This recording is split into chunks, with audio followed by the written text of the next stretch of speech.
भोजपुर में एक नाम बहुत ही मशहूर था, पेटू राम। ना कोई राजा ना कोई राणा, पर अगर बात हो खाने की तो पेटू राम को हर कोई सलाम करता। पेटू राम को बस खाना ही खाना पसंद था। भूख हो या ना हो, उसकी जीभ को हमेशा कुछ न कुछ चाहिए होता। अरे वाह, ये फल तो बेहद स्वादिष्ट लग रहे हैं। इन्हें अगर चखे बिना यहाँ से चला गया तो ये बुरा मान जाएंगे, तो क्यों ना एक दो खा ही लूं। कुछ ऐसा था पेटू राम का स्वभाव। वो किसी इंसान को नाराज कर सकता था, लेकिन खाने की किसी भी चीज को नाराज करना उसके सिद्धांतों में नहीं आता था। सुबह अपने घर में पोहा, दोपहर में किसी के यहाँ खिचड़ी, शाम को समोसे और रात को पराठे। कुछ ऐसा ही बीतता था पेटू राम का दिन। वैसे तो खाने तक सब ठीक था, लेकिन बात तब बिगड़ती थी जब हमारे पेटू राम खाना खाकर पैसे नहीं देते थे। अरे पेटू राम, कहाँ चले?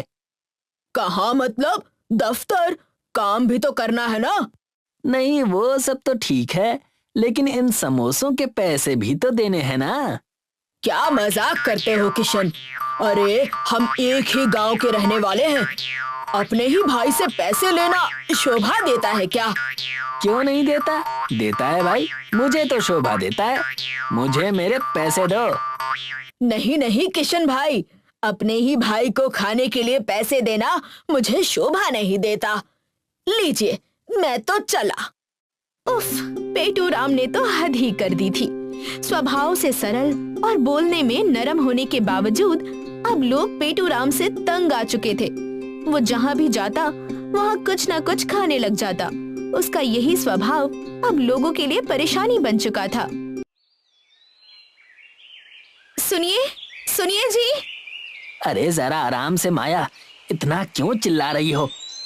जो वो पेटू राम है, हमारी दुकान के पास ही आ रहा है। हाँ, तो क्या हुआ? क्या हुआ मतलब? अरे वो राक्षस है, राक्षस। पता है कल क्या हुआ? मैं लल्ला को सेवैया खिला रही थी तो उस मोटू पेटू राम ने पूरी कटोरी में छींक कर सारी सेवैया गटक ली और ऊपर से कहता है, माफ करना भाभी जी, वो क्या है, लल्ला को सेवैया कुछ खास पसंद नहीं आ रही थी तो सोचा क्यों बर्बाद करें, मैं ही खत्म कर देता हूँ। हाय रे हाय, ऐसे भी कोई करता है क्या? अरे अब छोड़ भी दो, वो नहीं सुधरने वाला। वो भले ही ना सुधरे, लेकिन अगर वो ऐसे ही हमारे घर आकर खाने लगा तो एक दिन हमारे खाने की भी वाट लग जाएगी, इतना तो तय है। मुझे कुछ नहीं सुनना, आप अभी के अभी दुकान बंद कर दीजिए और छुप जाइए। चलिए। अरे हाँ हाँ, करता हूँ। देखते ही देखते पेटू राम की दहशत पूरे गांव में फैलने लगी थी। लोग उसे देखते ही अपनी दुकानें बंद करने लगे थे, लेकिन पेटू राम जैसे तैसे किसी को पकड़ ही लेता और अपनी पेट पूजा पूरी कर ही लेता। लेकिन एक दिन कमाल हो गया। पेटू राम के मीठा खाने की तलब अपनी चरम सीमा पर पहुंच गई। उसने अपने घर में रखे मिठाई के सारे डिब्बे एक ही बार में खत्म कर दिए और बड़े ठाठ से डकार लेते हुए बोला, हो गया, मजा आ गया। लेकिन ये क्या, मेरी तलब तो और भी बढ़ती जा रही है। मुझे मीठा खाना है। चलो काम पर लगो पेटू राम, कुछ ढूंढो और अपनी आत्मा को शांति दो। चलो। वाह रे पेटू राम, पूरे घर की मिठाई खत्म करने के बावजूद उसने हार नहीं मानी। अपनी पेट की आत्मा को शांति देने के लिए उसने पूरा घर छान मारा, डिब्बे टटोले, अलमारी खोली, लेकिन कुछ नहीं मिला। अरे यहाँ तो कुछ भी नहीं है। क्या सच में सब खत्म हो गया? अब क्या करूं? हाँ, मैं किशन की दुकान पर जाता हूँ, वहाँ जरूर कुछ न कुछ मिल जाएगा। बेचारा पेटू राम, पता नहीं उसे क्या हो गया था। आज उसकी भूख मिटने का नाम ही नहीं ले रही थी। वो तुरंत किशन की दुकान की ओर भागा, लेकिन अफसोस किशन की दुकान आज भी बंद मिली। वो नाराज तो हुआ, लेकिन उसने हार नहीं मानी। उसने बाकी दुकानों पर जाना तय किया, मगर पेटू राम के पैसे ना देने की आदत के कारण सभी ने उसे बाहर निकाल दिया। अब वो थका, भूखा और सबसे बुरी बात, बिना मीठे के था। बेचारा पेटू राम थक हार कर खेतों के किनारे बैठ गया और रोने लगा। आखिर मेरे साथ हो क्या रहा है? मैं इतना बुरा हूँ कि कोई मुझे थोड़ी सी मिठाई नहीं खिला सकता। क्या मैं सच में इतना खाता हूँ? नहीं, मैं इतना तो नहीं खाता। तो सब मुझे भगाते क्यों हैं? मैं भी तो इंसान हूँ, मुझे भी तो वैसे ही भूख लगती है जैसे सबको लगती है। अगर थोड़ी सी भूख भी लग जाए तो इसमें दिक्कत क्या है? अब मैं क्या करूँ?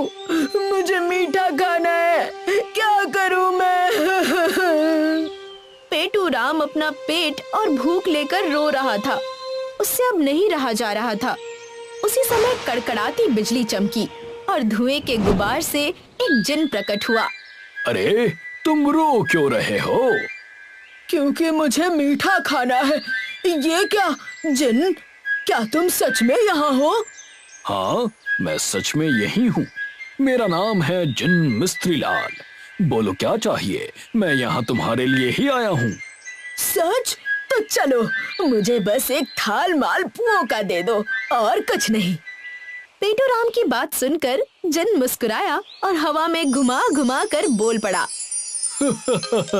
बेसन की रास, गुड़ की मिठास, गाय का घी और बादाम की बौछार, चांदी की बर्फ और गुलाब की बूंदे, लो बन गए जादुई मालपुए 4। देखते ही देखते जिन ने पेटू राम के सामने ऐसे मालपुए बनाए जो सोने की थाली में खुद ब खुद सज गए। उन्हें देखकर पेटू राम के मुंह में पानी आ गया। हाय, ये मालपुए तो बड़े ही स्वादिष्ट लग रहे हैं। क्या मैं इन्हें खा सकता हूँ?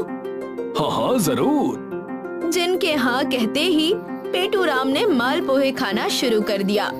जैसे ही उसने पहला निवाला खाया वो मंत्र मुग्ध हो गया। लेकिन अजीब सी बात ये थी कि पेटू राम का पेट एक थाली से भी नहीं भरा। उसने 1 नहीं, 2 नहीं, 10 नहीं, 50 से भी ज्यादा थालियां खत्म कर दी थी और वो अब भी और खाना चाहता था। पेटू राम की ये हालत देखकर जिन हैरान रह गया। तो इंसान है या कोई खाई हुई जमीन? पर पेटू राम रुका नहीं। अभी मीठा खाने का असली मजा तो शुरू हुआ है। बेचारा जिन थक गया। जादू की थाली की रफ्तार भी धीमी पड़ने लगी। आखिरकार जिन ने थक कर कहा, ठीक है, मैं तुझे वरदान देता हूँ। तेरे लिए अब मालपुए की बारिश होगी। तू जितने चाहे उतने मालपुए खा सकेगा। क्या सच में? अब उसे अनगिनत मालपुए खाने को मिलने वाले थे। पर उसे क्या पता था कि ये मीठी बारिश जल्द ही एक मीठी बाढ़ में बदलने वाली है।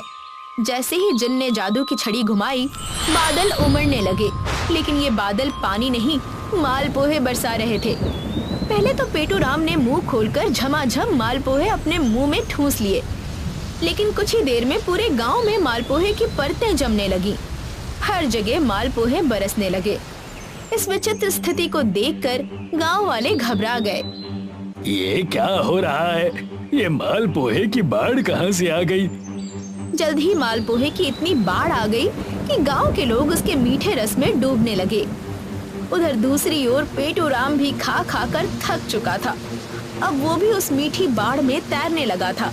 लेकिन ना तो मालपुए की बारिश रुक रही थी और ना ही बाढ़ थमने का नाम ले रही थी। तभी हैरान परेशान पेटू राम के मुंह से निकल पड़ा, बस बस, अब और नहीं। भगवान बचाओ मुझे, मुझसे अब और कुछ नहीं खाया जाएगा। हे जिन, हे भगवान, मैं वादा करता हूँ आगे से खाने में संयम रखूंगा। दूसरों की मेहनत के पैसे उन्हें लौटा दूंगा। उनका मजाक नहीं उड़ाऊंगा और लालच को खुद पर हावी भी नहीं होने दूंगा। मुझे बस इस बाढ़ से बचा लो। आखिरकार पेटू राम अपना सबक सीख चुका था और जिन का उद्देश्य भी पूरा हो चुका था। तभी अचानक एक जोरदार बिजली कड़की और पेटू राम की आंख खुल गई। वो अपने बिस्तर पर था, सिर पसीने से भीगा हुआ था। ये सपना था? वो उठा और बाहर गया। आसमान बिल्कुल साफ था, लेकिन इस सतरंगी सपने से पेटू राम बिल्कुल बदल चुका था। उसे अब भूख नहीं लगी थी। वो पहली बार शांत था। आखिरकार उसने अपनी गलती स्वीकार की, गांव वालों के पैसे लौटा दिए और प्रायश्चित भी किया।